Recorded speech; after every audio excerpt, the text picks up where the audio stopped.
Oh shit, we back again. What's up, what's happening? Come to the party and bring a friend. Fuck it, I'm bringing 10. Ooh, trying to chat a 10.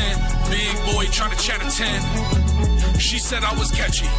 I said, yo, tap him in. Touchdown. Double cup, wow, I stuck smile when I puff loud. I touch clouds, catching touchdowns in my mind now, cause I'm zoned out. On a porch couch in the Zod cloud. 2 coughs and I'm back now. 2 coughs and I'm packed out.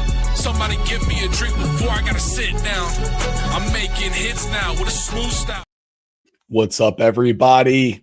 We're back. It is Tuesday, 2 p.m. The Trash Talk Tailgate. Riley Puddin Peters. I've got the doctor, Preston Rowe.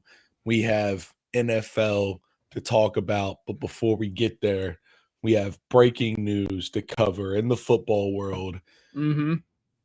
The job game just gets more interesting in college football. Brian Kelly has been fired from LSU. I mean, another one bites the dust. Another prime SEC job available. I feel like there's a lot. I mean, it's so much at this point. We have so many coaches on the deck. So many spots that are available. So many names now available to fill other spots. Yes. How you feeling about it, Preston? Well, to me, this is one of the best jobs in all of college football. Before Brian Kelly got to LSU, their last 3 head coaches all won a national championship, going back to Nick Saban, then Les Miles, and Ed Orgeron. So it's one of the best jobs in the entire country. Obviously, it's an incredibly talent-rich state, and all of the best players in the state of Louisiana are groomed to want to go to LSU. Yeah. It is like Nick Saban's talked about it when he was at Alabama. It was really hard for him to pull those kids out of the state of Louisiana because they're like, I don't really care. I'm going to LSU. I'm going to LSU. So I thought Brian Kelly could potentially win a national championship there. I do think he's a really good coach. It always seemed like a weird fit. He's a Midwestern guy. He's more of a Northerner. He tried, it seemed like he was trying too hard, especially in the beginning, to kind of fit into that Louisiana Cajun culture. But it's still to me, all of a sudden, it has surpassed Florida as the best available job. It is by far the best available job on the market right now. And Riley, you know what I was thinking about yesterday? What? All these schools, LSU, Florida, Penn State, they're all going to be really disappointed when they realize that Lane Kiffin can't coach all of them. Or, I mean, realistically, potentially any of them. I mean, we've had the Lane Kiffin conversation before, and the reality is that dude needs to be in a spot like where he's at with Ole Miss to be most successful. I think if you put the world on his shoulders, I don't think he's gonna rise to the occasion. But that does leave the question, the ultimate question: who is gonna replace Brian Kelly at LSU? And this job, I mean, this job is like, before this happened, I mean, months ago, for months, this job has been garnering attention. Yes. I mean, John Gruden said that on his show. He said that he would come out of retirement to coach LSU. Actually, I think he said, I would love to come out of retirement to coach a school like LSU. I mean, that was before this job was even, he was just saying that just like, because someone asked him what it would take to get him to unretire or to like go back to coaching. He was like, I love coaching.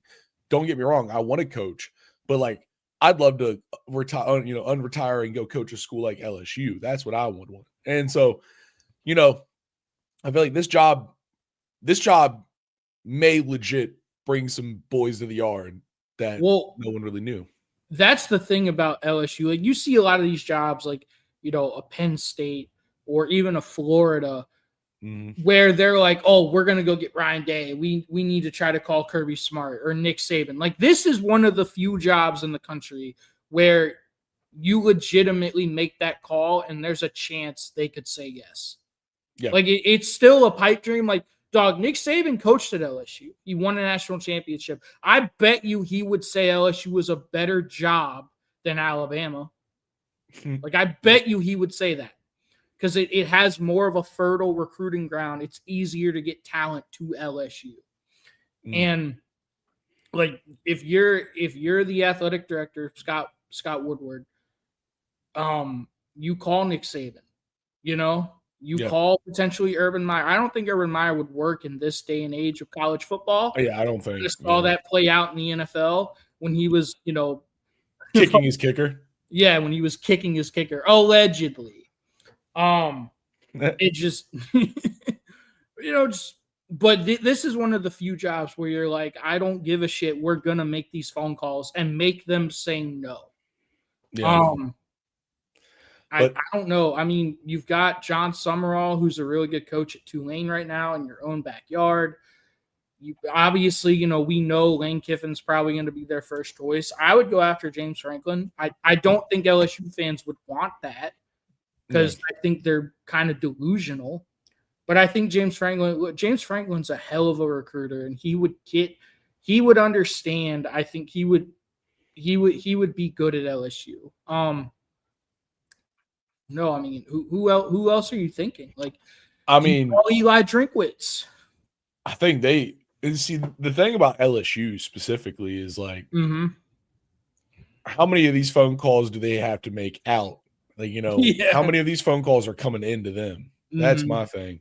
Yeah. And, I think there's some names they really have to consider. Like, like Drink, I think is one.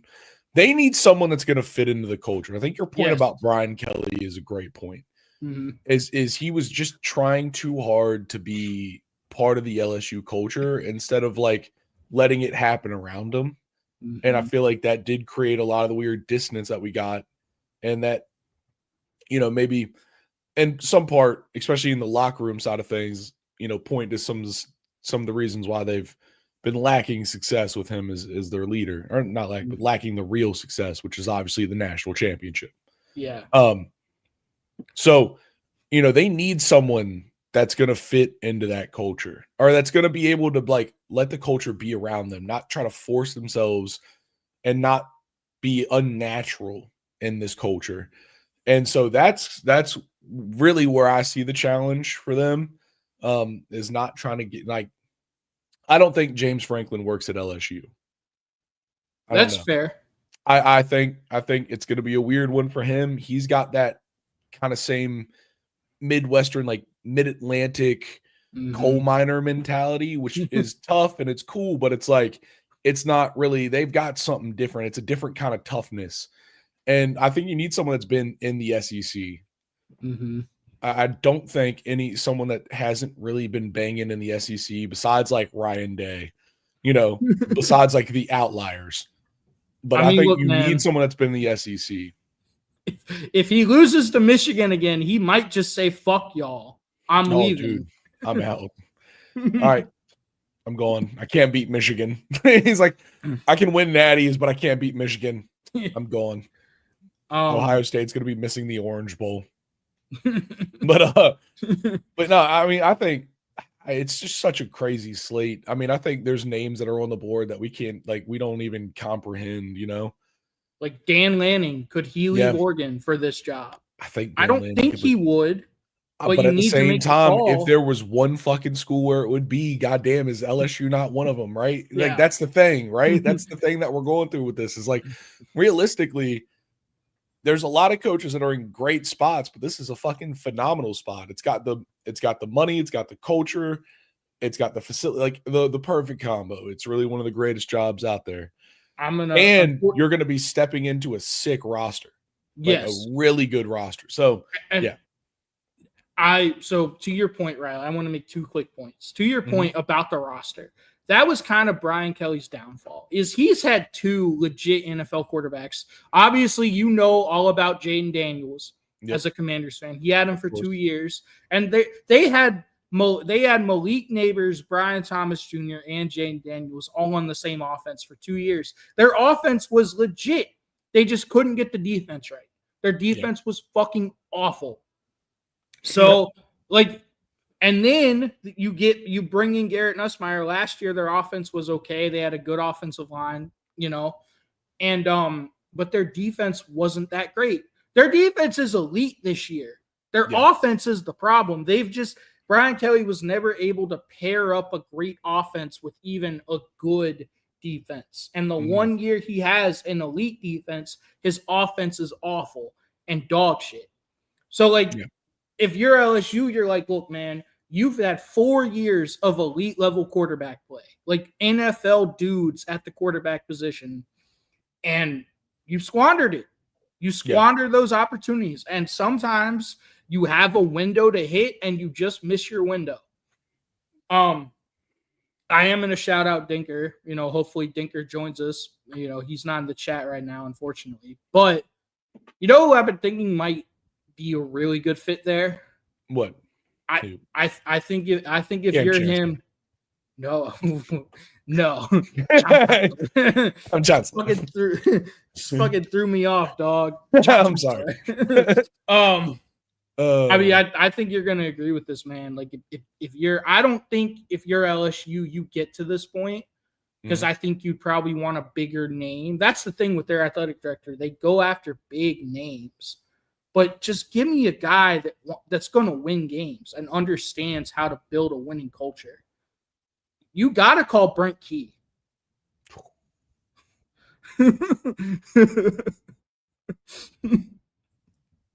Yeah, that's a motherfucker for this job. Honestly, because that's the thing. It's got to be someone that will not break under the pressure. Yeah. Like, it's got to be someone that even if he steps in and it's not perfect from the beginning, it's all right. He's going to eat it. Damn, that's crazy. That's a good pick. Well, see, all right. And here's another point I got to make for this LSU job, once again, being so sweet. Yeah. They've finally got the defensive coordinator. Yes. Right? Like you said, last year their defense wasn't. Dog. Yeah, last year their defense wasn't that good, but it was his first year with the team, and he didn't have his players. And you have now seen with 1 year of recruiting and getting guys. Yeah. This dude is, that defense is, it's very fun to watch. And you get to step in. That's going to be your, I think we've seen LSU has fired Brian Kelly and the OC, but they have literally said they're keeping this guy. So whoever comes in, they've got a defensive coordinator. Yeah. Which is, it's insane. It's like this job is just so sweet. Now, here's one thing I want to throw at you. Does LSU do the crazy thing and try to get John Gruden? No, I don't know. Like, I think it would be so crazy. I love John Gruden. I'm saying, like, I love him and as a personality, but like at the NFL level, he had some successes as a coach, sure. But in the modern college football era, to wager a program like LSU, with him who's so unexperienced in the modern college football game, I think it would be insane. They would never get to John Gruden because long before you get to the point where you're considering John Gruden, someone else has already said yes. Oh, you know what I mean? Oh, for sure. Like, they would never get to that point. Which, like, I said this the other day, Riley. Stop trying to win the press conference and start trying to win football games. We saw it, man, like with Dan Campbell. Dan Campbell, people made fun of his press conference with the Detroit Lions, talking about biting kneecaps, and we're going to be the most physical team, and we're going to handle adversity better than anybody else. And look at the culture he's built. Like, no one gives a shit if you win. Yeah. Like, no one cares. Brian Kelly literally killed a kid at Notre Dame, and they didn't fire him because he was winning. Yeah, I'm dead serious. I know you are. That's the best part. It's so funny. Winning is everything, especially in the SEC. Especially at a program like LSU, where it's not just winning, right?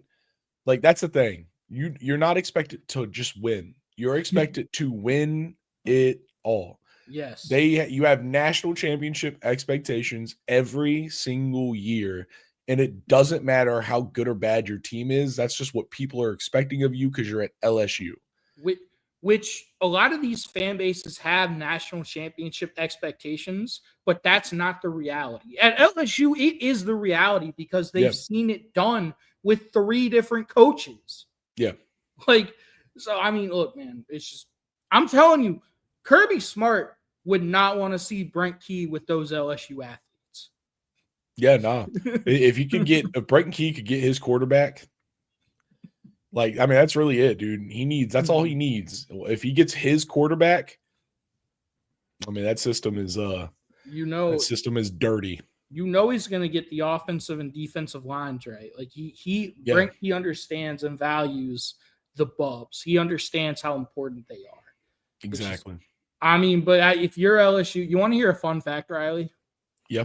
So LSU's athletic director, Scott Woodward, he is now responsible for the 2 biggest buyouts in college football history. Because at A&M, he hired Jimbo Fisher, $75 million buyout.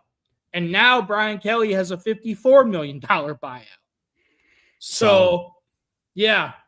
I mean, he's going to go for a big name, which I don't necessarily think that's the right answer. Go for a guy who's going to win and who's going to build a culture. What's up, Dinker? It would have done. Yeah, nah. I mean, listen, this dude is solid at picking them. If you want, he's solid at paying them at least. Well, see, and what you're saying about him wanting to go for big names is why I'm worried that they'd fucking pull a hand and like do some shit like Gruden, because it's just gonna be a media play.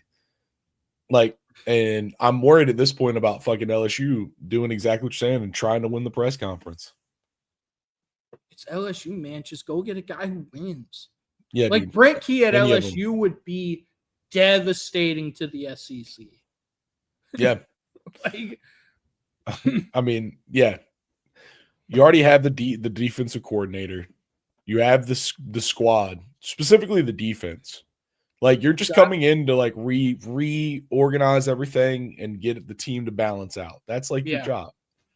And the other thing I think that's interesting is like people, they've been coming out of the woodwork to shit on Brian Kelly because he's a notorious asshole. Everyone hates Brian Kelly, but he wins, so they tolerate it. But as soon as you stop winning, you know, the tolerance all of a sudden it evaporates really quickly. But people have just come out of the woodwork to shit on Brian Kelly. People have come out of the woodwork. He's an asshole. And fuck yeah, dude. And just like, dog, you're the one that hired him and you're shitting on him. Brent Key, his players love him. Yeah. Everybody loves him. Lane Kiffin, his players love him. Yeah. You know? Yeah, no, and that's what I'm saying. Is they need to focus on the culture. They need to focus on the field.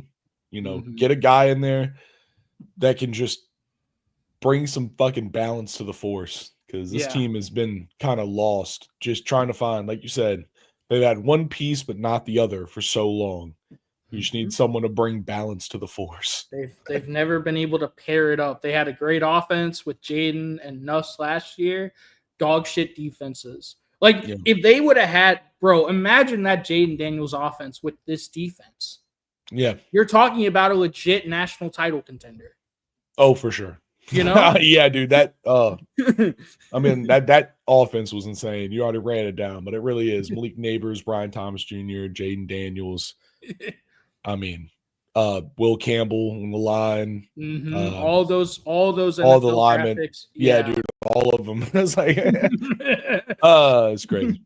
So I guess if we're gonna redo our top 5 jobs, college football, LSU is number 1. I think it just kind of moves down and LSU just takes 1, right? Yeah. So it's like I think LSU, Florida's 2. Florida. Yeah, Florida's definitely still 2. Penn State's 3. Yeah. I think Virginia Tech is probably 4. I think so too. I agree. I mean, that job has been shit on. And then after that, it's like I think Oklahoma State's a better job than Arkansas. Yeah.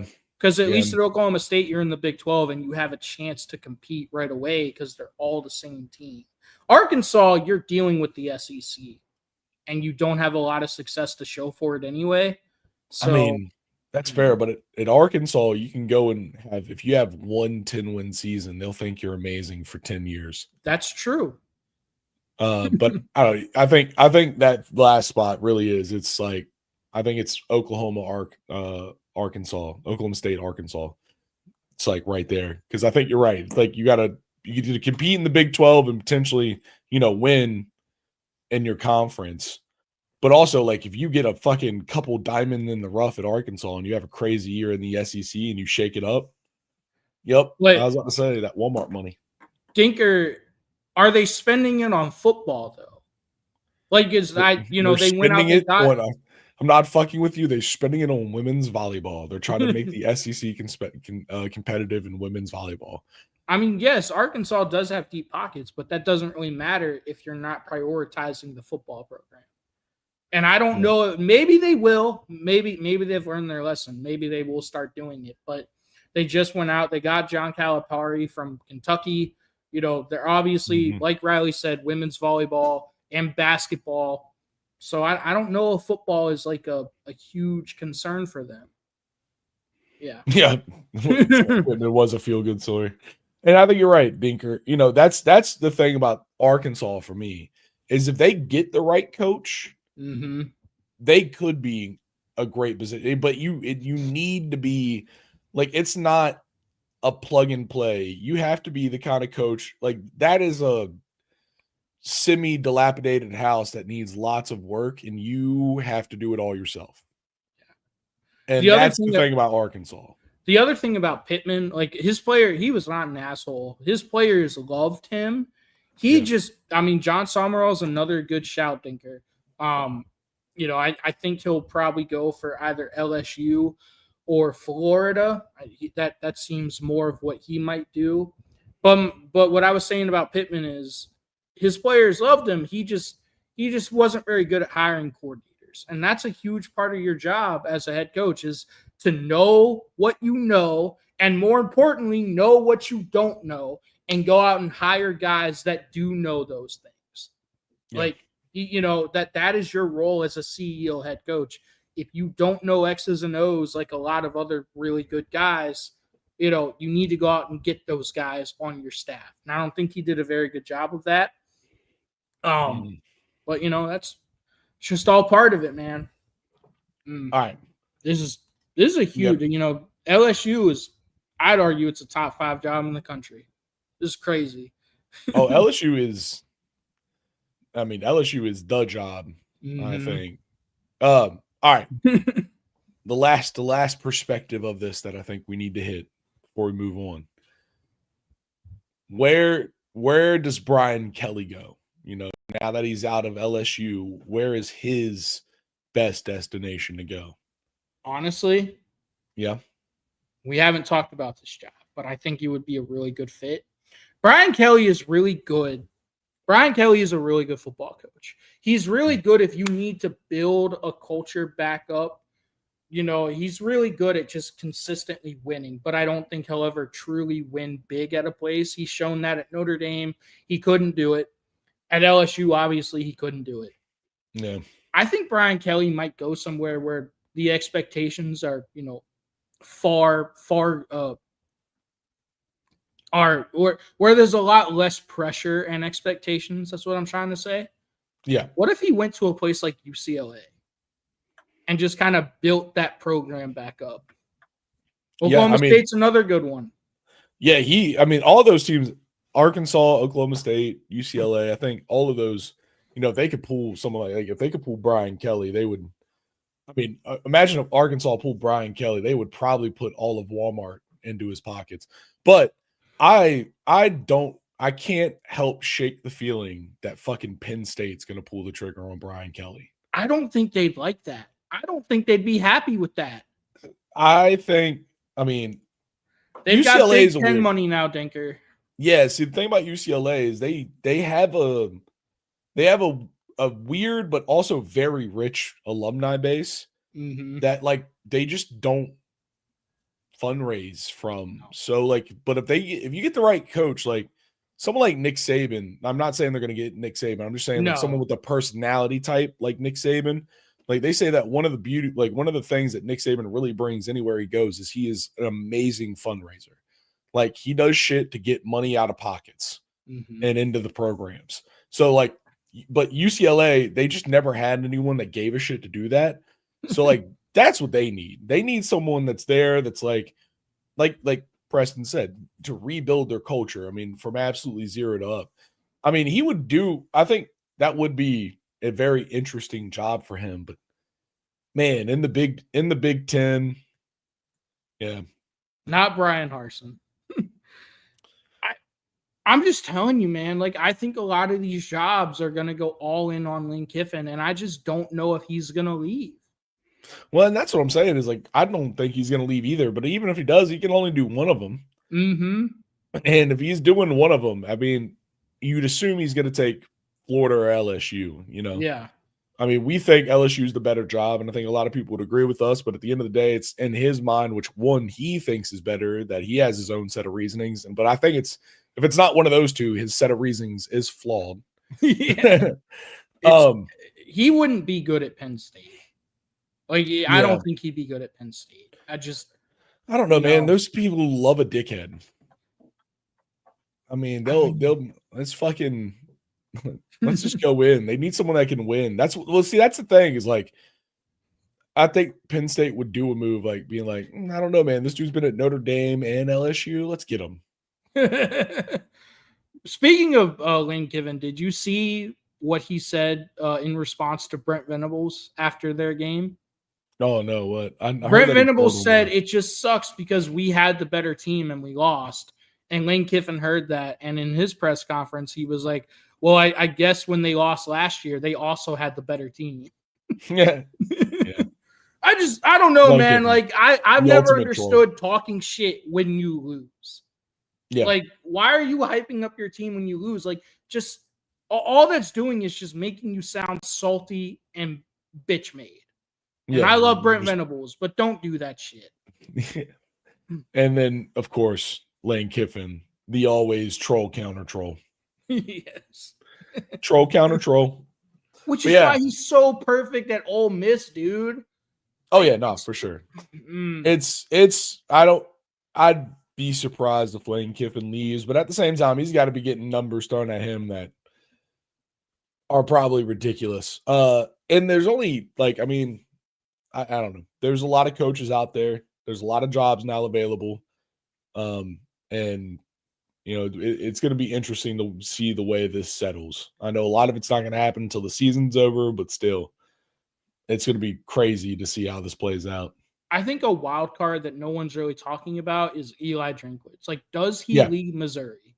For sure. I think he's got a chance to go snipe a real job. Like, I'm not talking shit to Missouri, but just like a real, like, fucking put your name in the front page of the newspapers, being talked about on ESPN kind of job. Mm-hmm.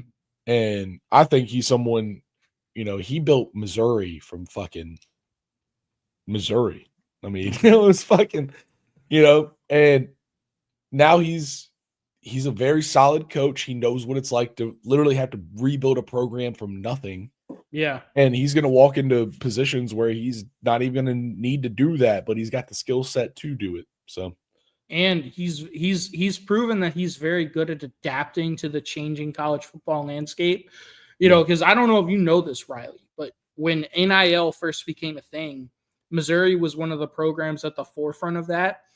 Mm-hmm. Drink and his coaching staff and the Missouri, and Missouri, they went to the Missouri State Legislature to make it so that if you are committed to the University of Missouri to play football, you can get paid in high school. And all of a sudden, all those in-state kids that are really talented that were going elsewhere were committed to Missouri. Isn't that crazy? I mean, the man's smart. That's genius. Literally next level. I mean, that's thinking 3 steps before everyone else. And I mean, at that time he smoked. He beat everyone that you think is a legend to doing that shit, Yes. Yeah. Like that is some Nick Saban shit. Yeah, no, and he beat Saban to it. Yes. But I agree. I think Drink is Drink's got to be Drink and Brent Key. I think those, because I don't trust Lane. I love Lane Kiffin, but like at a big job, all the pressure on his shoulders, I just don't know. He's been the head coach of Tennessee and USC. It didn't go well. Yeah. Like, he got tarmacked at USC. Yeah. Now, obviously, he's older. I think, he's learned from those mistakes, but it's just at Ole Miss, he's perfect because they're going to make the playoff. If they continue to win games, they're going to be in the playoff this year. Yeah. That is Ole Miss. Like, I said it before, man. I'll say it again. If he continues on this career path at Ole Miss, he's going to be the most successful head coach in their history. They're going to build him a statue. Yeah, no, for sure. I agree. And I think it's just right. It's a great spot for him. It really is a perfect spot for him. And I think leaving would take a lot or should take a lot. He should really think about not. So, yeah, there's just some weird, the names that are available on the board are interesting. Dinker said do a rundown of coaching predictions. Do we want to do that real quick? Yeah. I mean, that's kind of what I was thinking through here. And I think the reality is, with a job like LSU, I don't even know if I could put a prediction. Who knows who the hell they're going to, they're going to have all the names. They're going to get to pick whoever they want. I think the best fit, I don't know if he would leave. Yeah. But I think the best fit would be Brent Key. Yeah, I agree. And someone that's just not going to break. I think for Florida, again, I don't know if he would leave. All of these are just what I think the best fit would be. Yeah. Because I'm not trying to win a press conference. I'm trying to win fucking football games. That's all I give a shit about. Yeah. I am team Dan Campbell all the fucking way. Absolutely. I think Florida, Drink would be a really good option. I agree. I think Drink at Florida fits. Yeah. If I'm Lane Kiffin, I stay at Ole Miss. Yeah. And then obviously this is what I think the best fit would be for Virginia Tech. It's obviously James Franklin, but I already know it's not going to happen. Yeah. I already know because we're fucking incompetent. Exactly. Dinker gets it. Yeah. Penn State. That's one next one available. I feel like Penn State's a hard one. Yeah. I mean, Clark Lee at Vanderbilt, maybe?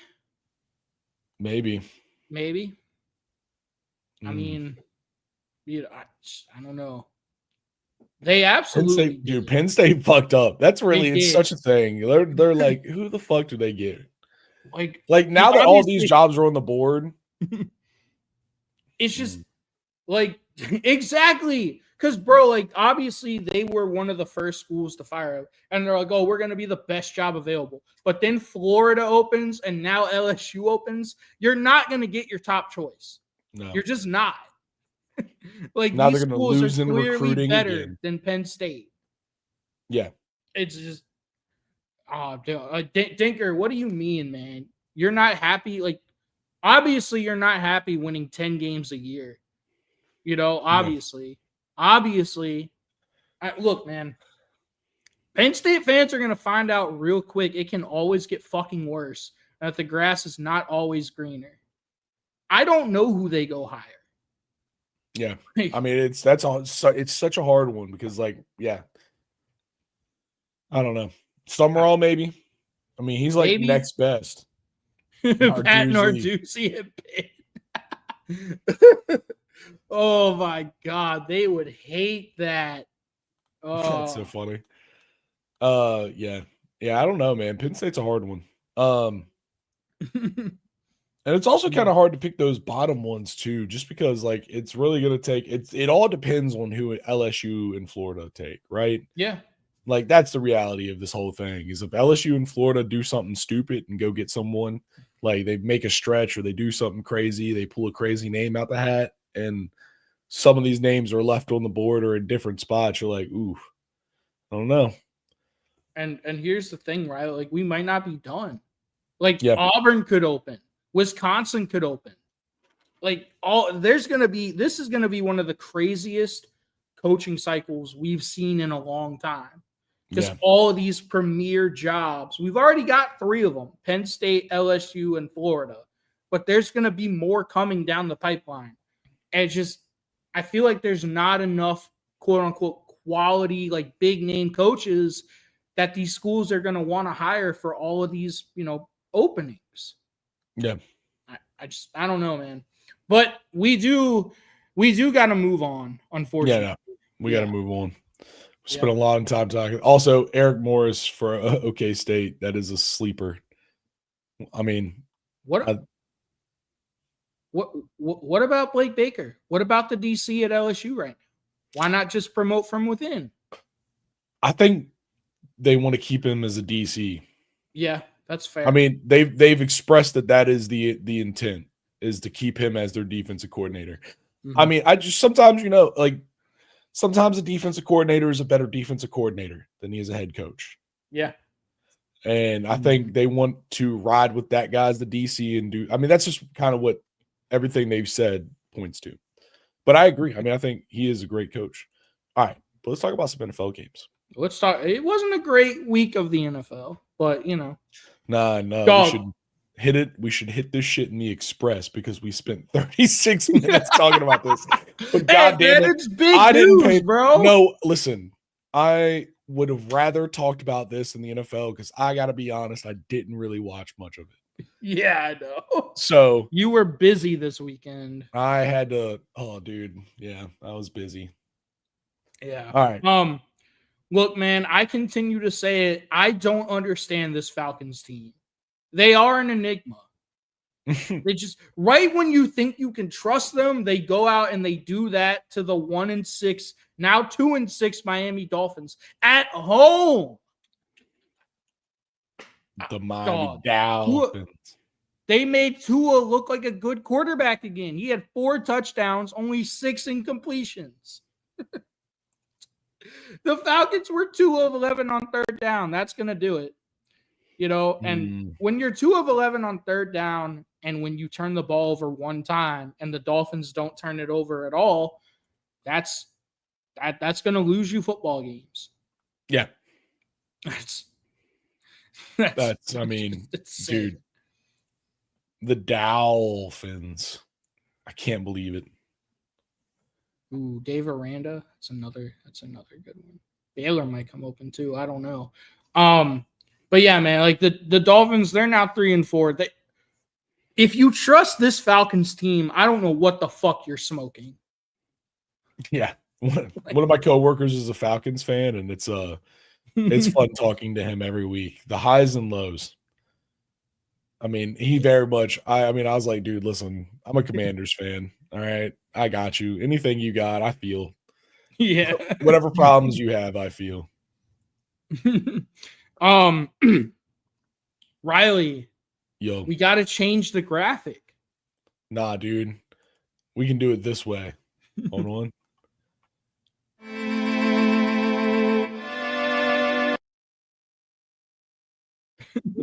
Jets today, they don't know how to celebrate winning because this is their first time doing it. Find a way to adapt it.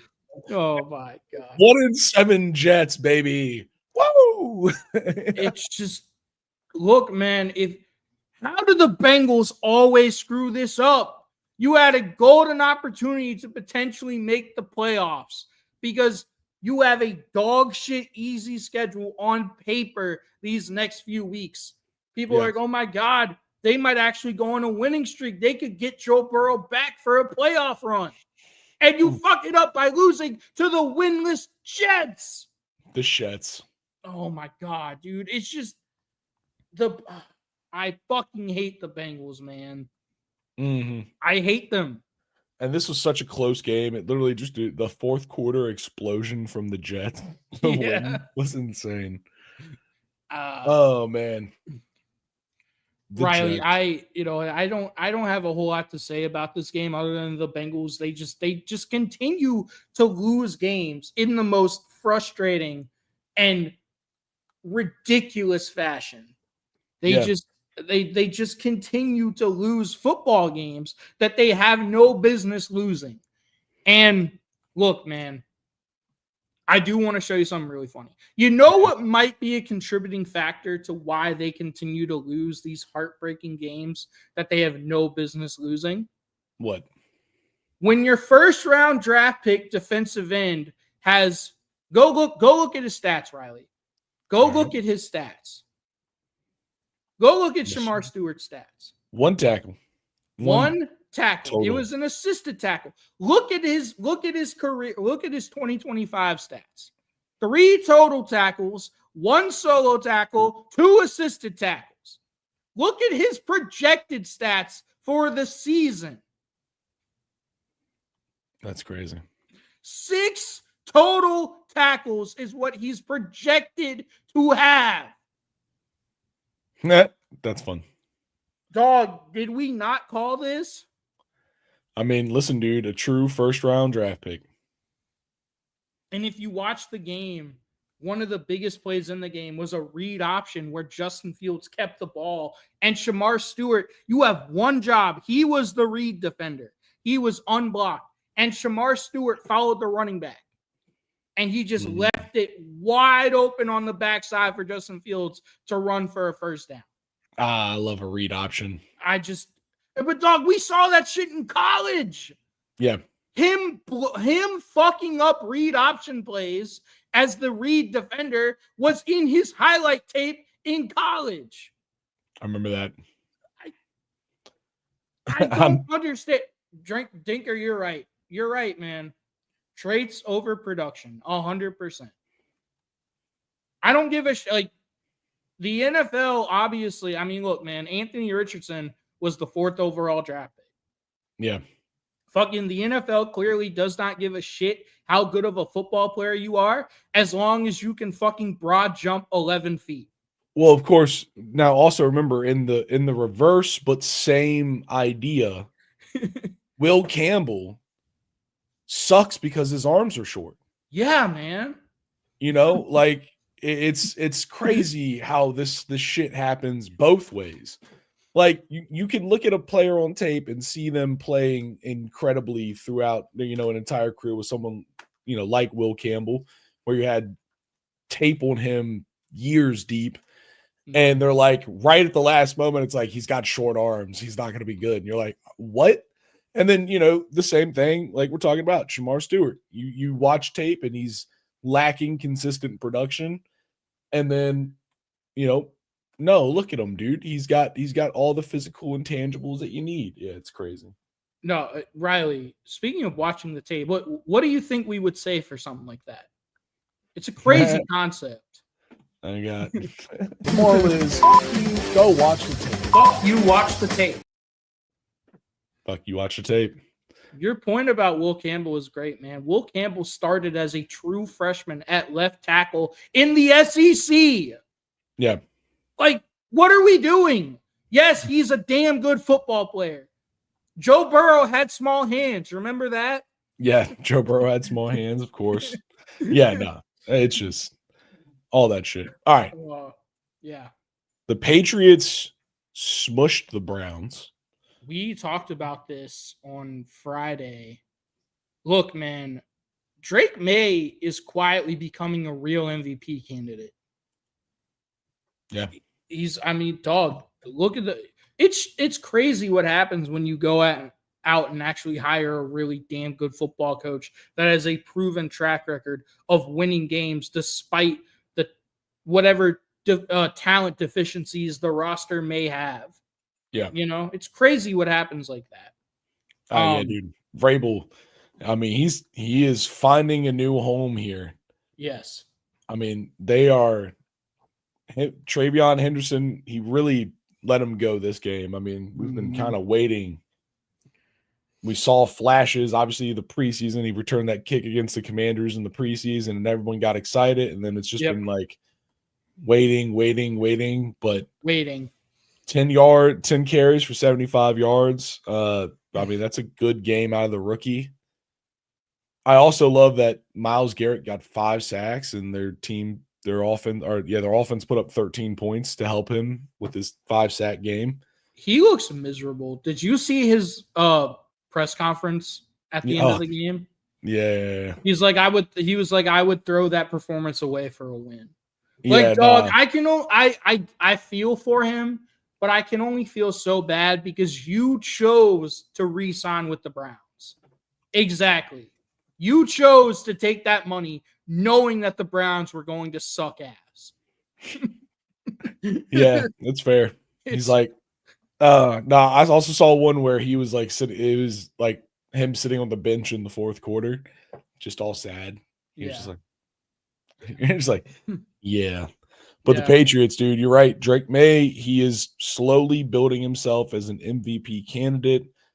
They're 6-2, which is at this point in the season, we're talking that's legit. You gotta take this team serious every time they show up.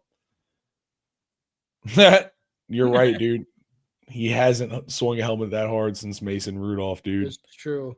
At least this time, no one's head caught this one. Mason Rudolph saw that little video clip and he had PTSD. He was like, I know what that feels like. I know what the ground just felt. Yeah, man. All right. Let's talk about tragic injuries in football. Dude, this fucking sucked. Yeah. Obviously the big thing for this game, the New York Giants versus the Philadelphia Eagles. The big storyline being the Cam Scatterbo ankle backwards dislocation. That was gruesome. Very that was a rough one. You see him sitting there. Yeah, you see him sitting there with his foot facing the wrong way, and you're like, oof. And that's just so deflating for a football team. That's so demoralizing. Like, you know, he's obviously one of your best players. I think he has become the heartbeat of that team in a way. Like he is, you know, like he's just a guy that you want to play for and you want to play so hard for because of how hard he plays. And just that had to have been so crushing and demoralizing for the Giants. Like you saw it, Jackson Dart, he's like, that's my boy, man. Yeah. Like, obviously I'm fucking devastated. And just unfortunately, you know, the creatine Caucasians, they're down to just one. Yes. Now it's just creatine Caucasian. Yeah. And, you know, this team was on a roll. They were starting to get some energy. You know, it wasn't necessarily wins, but it was production. You know, we're talking about the Giants coming into this season. They were just lacking in everything. Except the D-line. Of course.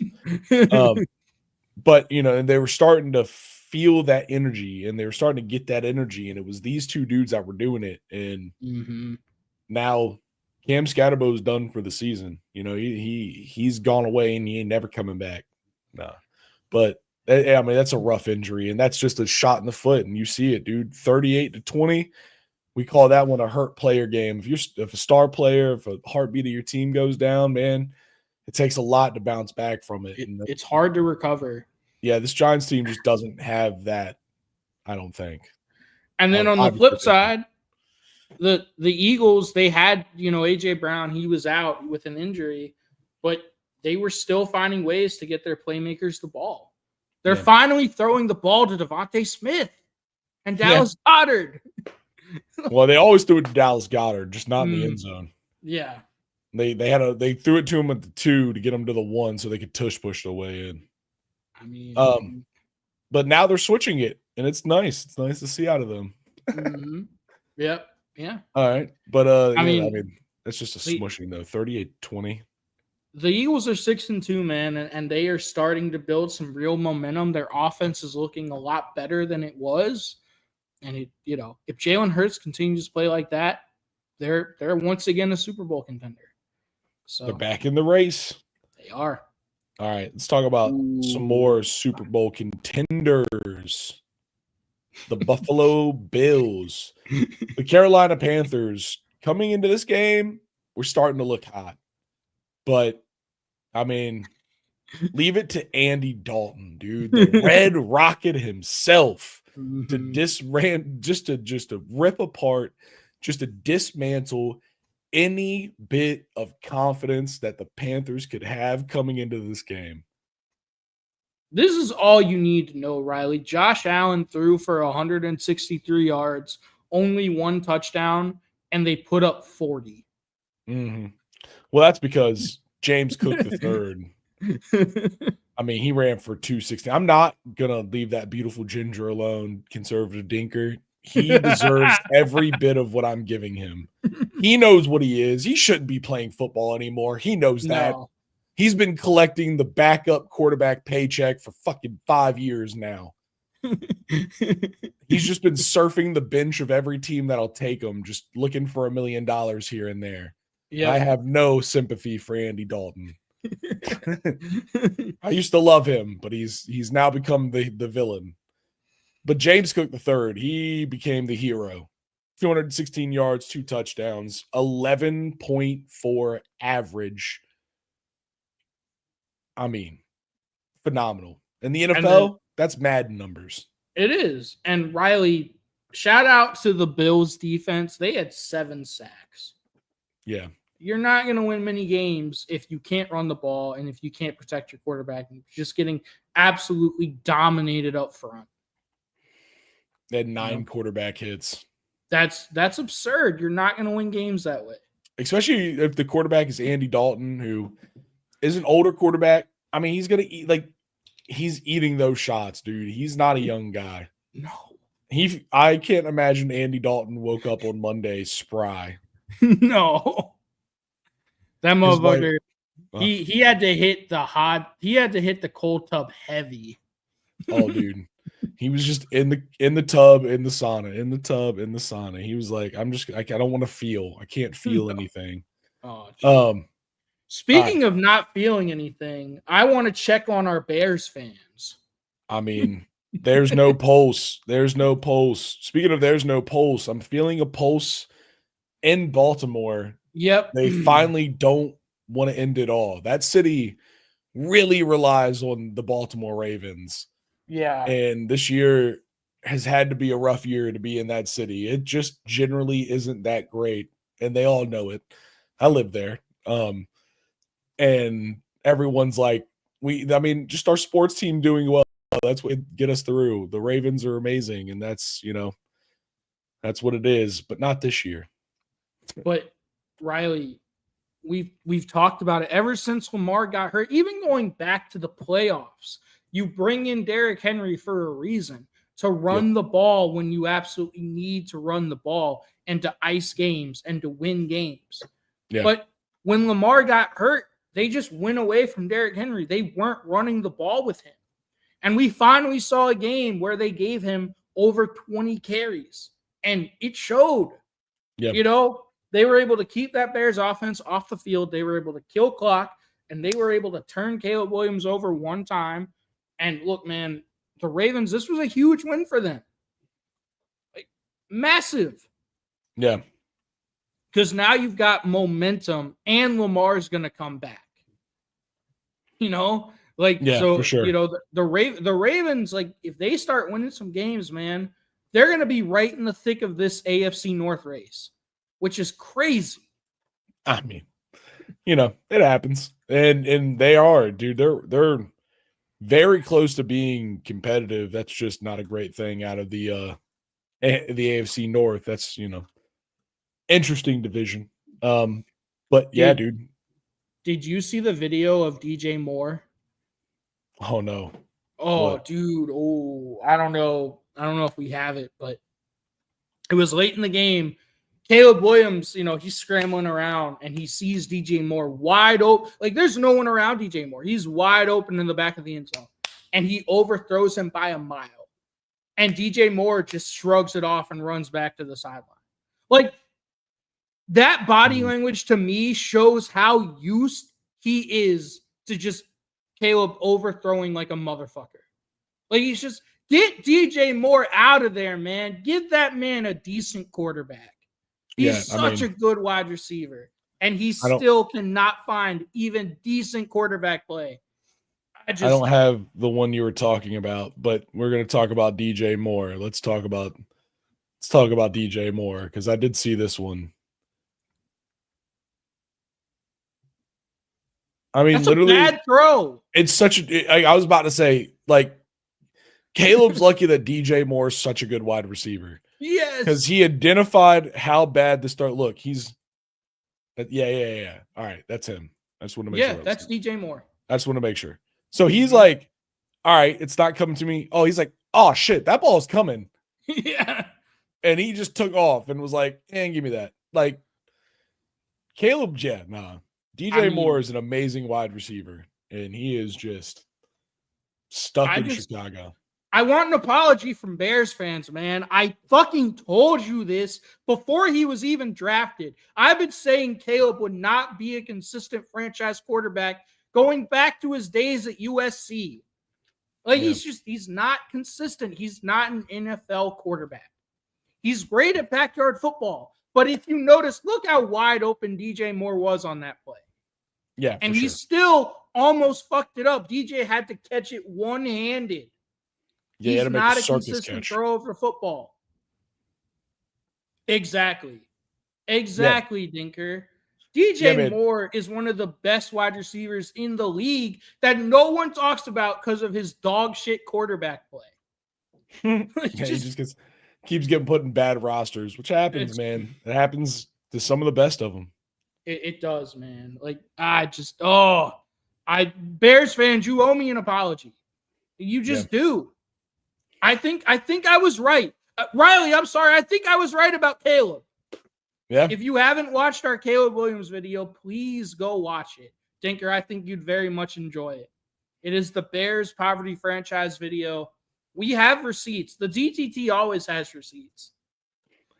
Caleb Williams, yeah. I mean, the Ravens, they win 30-16. 2-5 Ravens is crazy. It's crazy what happens when you run the ball with Derrick Henry.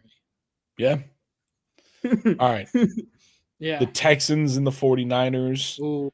I mean, the Texans got a big win today. Or then, not today. They did. They got a big win out of this. I mean, this is Mac Jones has been doing pretty well as a backup. I mean, to be honest, like, in all the world that you need, like, this dude's been kind of doing that work.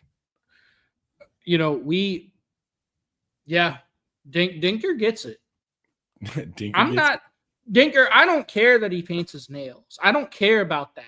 I care that he doesn't handle adversity. He doesn't handle adversity very well. And if you watched him in college, all the best teams he played and the best defenses, he struggled. Dinker gets it. Dinker absolutely gets it. Yeah. Appreciate you, Dinker. Sorry, Ryan. Yeah. No, you're good. So 49ers, Texans. Texans did win this one 26-15. CJ Stroud threw for 318, 2 touchdowns, 1 interception. Yep. I mean, solid game out of the Houston Texans. The 49ers, of course, one of the teams bit viciously by the injury bug. Yeah. I mean, and look, man, we talked about this, what Kyle Shanahan's plan was for Mac Jones, and it was working really well. It was, you're going to hand the ball off to Christian McCaffrey, and then on third down, when we need to throw the ball, you're going to throw the ball to Christian McCaffrey. And, and that was the game plan. It was working. And look, man, you only got Christian McCaffrey 8 carries. Like, he had 11 touches in the game. He had 8 carries, 3 catches. That's not enough. You got to give CMC the ball. Oh, Denker, appreciate you so much, man. See you, bro. Yep. Appreciate it. But yeah, I mean, I agree, dude. I mean, only having 2 people on the box score for rushing, only giving your star 8 runs, it's just. Yeah, it's dumb. It's incredibly dumb. Not a great combo. And the other thing I do want to shout out the Texans. I get it. They're a depleted defense. But the Texans didn't give up a sack. CJ Stroud wasn't sacked. Yeah. So, look, man, that is improvement. For one of the worst offensive lines in football, that's improvement. Oh, and that's really good. That's good shit. Yeah. All right. Boom, boom. Buccaneers, Saints. I mean, this one just makes sense. this. 23-3 Tampa Bay Buccaneers beating the Saints. Yeah. This is the game that got Spencer Rattler benched. Look, man, if you're a Saints fan and you think Tyler Shuck is going to solve all of your problems, you're in for a rude awakening. I get it. He didn't, Spencer Rattler didn't play well, but he is not the problem of the Saints. The Saints are just not a very good football team, especially offensively. Their offensive line sucks. Alvin Kamara is older. He's not nearly as good as he used to be. Chris Olave is injury prone. Rashid Shaheed is a deep threat. They don't have a lot of talent on this Saints roster. Yeah. And I think that the quarterback is always a scapegoat for that. And guess what they're going to do? You know what they're going to do, Riley? What? They're going to start Tyler Shuck. They're going to play it out the rest of the year. They're going to be like, oh, he wasn't that good. We need to go draft another quarterback with our top 3 NFL draft pick. Yep. And the cycle continues. As always. Yeah, nah. I mean, you're watching it develop again right in front of our eyes. But, I mean, this Saints team, they're an offensive line away from being decently competitive. They are. Alvin Kamara is old, but they're also running him straight up the middle, which just isn't his vibe anyways. They're forcing him into a run scheme that isn't for him. There's a lot wrong with this team. And I think you're right. Spencer Rattler is getting scapegoated in this one. But also, if you really think that this fucking team shot, I guess save him. I don't know. He's getting the shit smacked out of him every game anyways. Yeah. I mean, if you're going to – this offensive line can't protect anything. They let 5 sacks between 2 quarterbacks. No. Riley, you know how I feel about this. I think I'm going to be proven correct once again. Spencer Rattler's a better quarterback than Tyler Shuck. If you watch Tyler Shuck at Louisville, he had one good year, and Jeff Brom is a great offensive coach. Yeah. Jeff Brom has Louisville 6-1 right now. They just beat Miami. He had guys running wide open for Tyler Shuck to throw to. Yeah. There's a reason Spencer Rattler beat him out. He's better. I don't know, man. Tyler Shuck is not going to solve all of your problems. These problems are a lot deeper than the quarterback position. You need to build your roster. Yeah. As always. But the Buccaneers, they're rolling. They are rolling. Baker didn't have to do much. No. He kept it simple, kept it easy. Emeka Egbuka was back. That was good to see. Yeah. Obviously really Mike easy. Evans, Chris Godwin's still, returning from injury. It's just the thing that I worry about with this Bucs team is just the injury bug. They've already been plagued by it a little bit. Yeah. But they are a damn good football team. They are with a a damn good quarterback. Yeah, no, for sure. All right. Moving on. Speaking of damn good football teams, let's talk about some great defense. The Denver Broncos, the 6-2 Denver Broncos. Mm-hmm. The 6-2 Denver Broncos that just beat the Dallas Cowboys 44-24. Yeah. Dak Prescott had been on a heater. People have been talking about him having a season better than he'd had before. He goes against this Broncos defense. He throws for 188 and 2 picks. Yep. They're legit. I think we got to say it again. The Broncos defense, man, there's very few. Only 2 teams have been able to really, been able to beat them, but not many teams have been able to really move the ball on them. Yeah. And, look, man, Dak didn't play well, but this Broncos defense makes a lot of quarterbacks look pedestrian. Yeah. They do that to every quarterback they play. But this defense is legit, man. They've got the best corner in the entire league. They've got one of the best fronts in the entire league. They've got a great safety in Hufanga. They've got great linebackers, obviously led by Dre Greenlaw, and Nick Bonito. They are a damn good defense. Yeah. And they play really good complementary football. Let's talk about damn good defense. They got 2 sacks, 2 tackles for a loss, 12 pass deflections. That's absurd. And 8 quarterback hits. And 2 interceptions. And 2 picks. Yeah. Riley Moss, 4 Mhm. pass defended single-handedly. Yeah. That's in the NFL, having that many is kind of crazy. I don't know. I can't remember the last time I saw someone with 4. Even the best, Patrick Surtain's got 1, Jonathan Cooper's got 2. A lot of times you see like linemen that will get like 1 or 2, but like 4, that's a hard stat to get. Like you have to do that means that he truly defended the pass. They don't give those to you if the quarterback overthrows a wide receiver that you're on. Like you got to play defense on that motherfucker. Well, I think another part of that, Riley, to your point, guys aren't throwing on Surtain. No. So you got to throw the ball somewhere. So they're going to throw to the guy opposite Surtain. But, that just means when he gets the ball thrown his way, he's making plays on the ball. Yeah.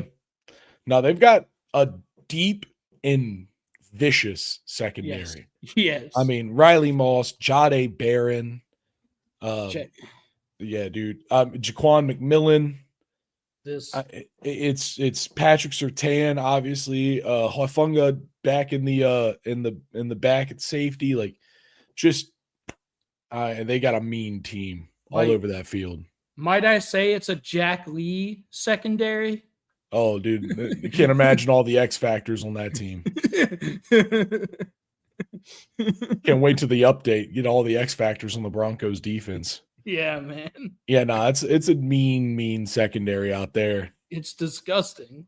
The Mile High secondary added into J.K. Dobbins going for over 100 on the ground. And you see why 44-24 is the final score of this one. Yeah. They're a damn good football team, man, and they're playing really good complementary football. Look, man. Speaking of damn good football teams, the Indianapolis Colts are now 7-1.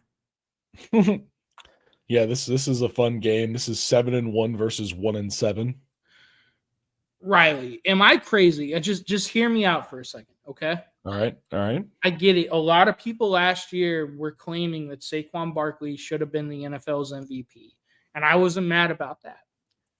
But if you're in that camp, I think you have to be consistent, and I think you have to say Jonathan Taylor so far this year has a better case for MVP than Saquon did. Dude, I agree 100%. I said this a couple weeks ago. Mm-hmm. Jonathan Taylor, it's BS that it's a fucking quarterback game, that the MVP is a quarterback award, because Jonathan Taylor has really put this team on his back in a big way. And they're not nearly as talented as that Eagles team. Yeah. This year, 143 carries for 850 yards and 12 touchdowns. Every single stat I just read to you is number 1 in the NFL. That's absurd. Jonathan Taylor's having legit Madden number years. Yes.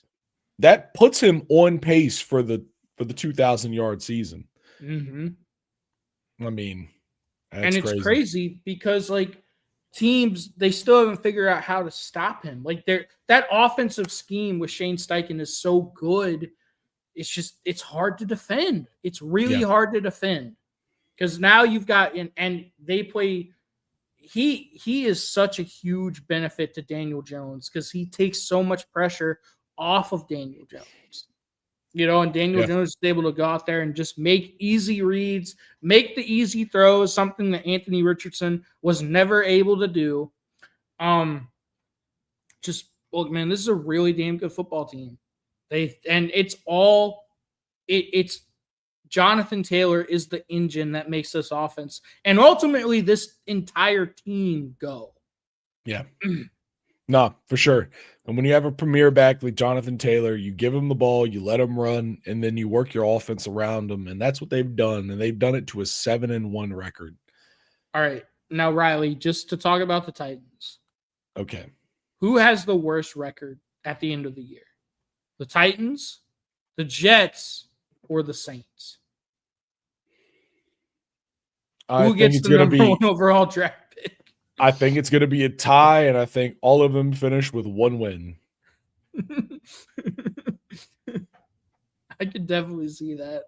Who gets the draft pick? I don't know. Whichever one of them scores the most points in that losing, I don't know. I don't know how they actually decide that.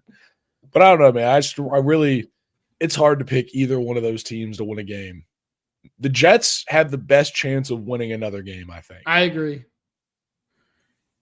Yeah, I think after that, we'll see. We'll see if the other two can do anything. Yeah. All right. But 38-14, I mean, that's just a smushing. There's not much to say. Jonathan Taylor, give him the MVP, please. For me, I want it. All right. But Riley, they get the Offensive Player of the Year. That's the running back award. Fuck off. That's what they said to Aaron Rodgers in this game. Yeah. I mean, the Packers, dude. Jordan Love is playing really good football, man. He loves it. He absolutely does. Jordan Love has been playing really, really good football, completing 70% of his passes, 13 touchdowns, only 2 interceptions. Dog. And they're able to run the ball with Josh Jacobs. They're playing really good complementary football. Tucker Kraft had a day. I was about to say this was the Jordan Love Tucker Kraft game, as he went for 7 catches for 143 yards and 2 touchdowns. That's absurd. As a tight end. I mean, he was like, obviously they saw the mismatch, you know. They saw that the linebacking core, they were sure that their tight end was going to be able to find the gaps, and Tucker Kraft is slowly working himself in the conversation for a top tight end. I mean, the guy's been playing very well all season. Obviously, this is a breakout performance, but you know, there's a lot of setup to get to a breakout performance, and this dude's been doing the work. I mean, he can block well on the edge. He can get open for catches like this. It's impressive the work he's been doing. Yeah, and the problem for the Packers and for Tucker Kraft is they spread the ball around because they've got a bunch of really good wide receivers: Romeo Doubs, Christian I can't think of his name. Watson. Yeah, Christian Watson. Excuse me. Dontavian Wicks, obviously Matthew Golden, their first-round draft pick. Another guy that is incredibly underperformed for expectations. It's almost like I said that, Riley. Yeah. He wasn't the best wide receiver on his own college team. How'd you think he'd do in the NFL? Well, we'll spend a first-round draft pick on him. I don't know, man. But it's hard when you don't know where the ball is going to go. Like, you know, there's not like a number one target on this team. Yeah. So you got to take the opportunities when they come to you. And Tucker Kraft obviously did that. Yeah, I mean, he was all over it. And, you know, on the flip side, I mean, well, this was a pretty solid game for most of it. You know, like this was at the end.